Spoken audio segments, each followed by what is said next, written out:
I'm Morgan. I wanted to talk about how the 4B movement is eerily similar to political lesbianism. To start off with, let's define the 4B movement.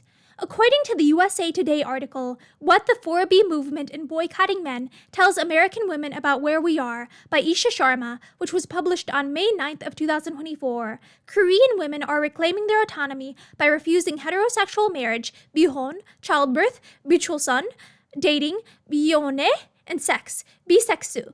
I apologize if I butchered the pronunciation.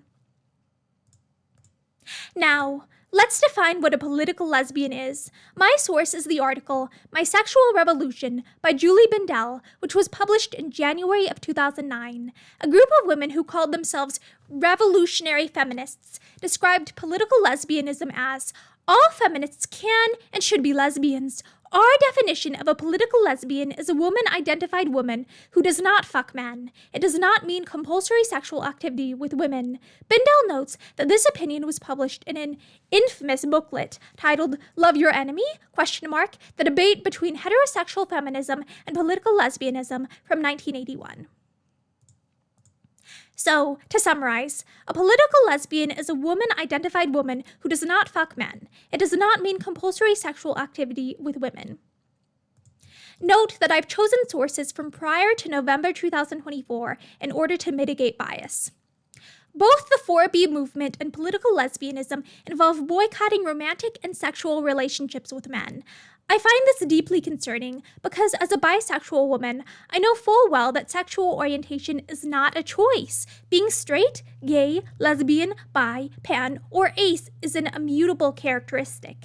In the same way that lesbians shouldn't have to swear off relationships with women to avoid persecution, straight women shouldn't have to swear off relationships with the gender that they are attracted to in order to avoid persecution.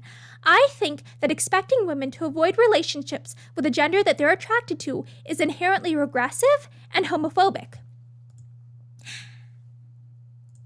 Alison Garthwaite exemplifies this homophobia perfectly in her statement. Sexuality is not determined by a gene which we are born with. It can change over time and is determined by both your circumstances and the choices you make. She was a revolutionary feminist who advocated for political lesbianism. This is, frankly, why I vehemently oppose political lesbianism. It acts as if my sexual orientation is somehow a choice. I'm attracted to women. I'm dating a man who, as an aside, did not vote for Trump and identifies as a libertarian. He accepts my bisexuality. Also, here's a picture of us together because I love him. I'm on the left wearing glasses and a winter coat, and he's on the right wearing a black button-down shirt. The lighting is pink, and there's a 70s-themed wall hanging in the background. My being attracted to him is not a choice, in the same way that I can't just choose not to be attracted to women. I can't just choose not to be attracted to men. I'd also like to state that relationships require consent from all parties involved. So yeah, political lesbianism is inherently biphobic, homophobic, and straightphobic.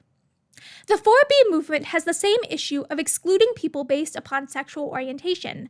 I respect people's bodily autonomy and completely respect any woman's choice to stay single. I also understand that a woman can be a strong, empowered feminist and still be attracted to men. Sexual orientation doesn't make anyone less capable of advocating for women's rights. The 4B movement excludes many feminists because those of us who are in hetero-passing relationships can't fully participate in it. Both the 4B movement and political lesbianism are exclusionary and don't do an adequate job of advocating for the rights of all people who are oppressed by the patriarchy. Thank you for listening to this video, and I hope that it encourages you to be careful of the movements that you join and to be inclusionary in your activism. Feminism is for all people because the patriarchy oppresses us all. And here is my work cited. They will also be typed out in the description for accessibility.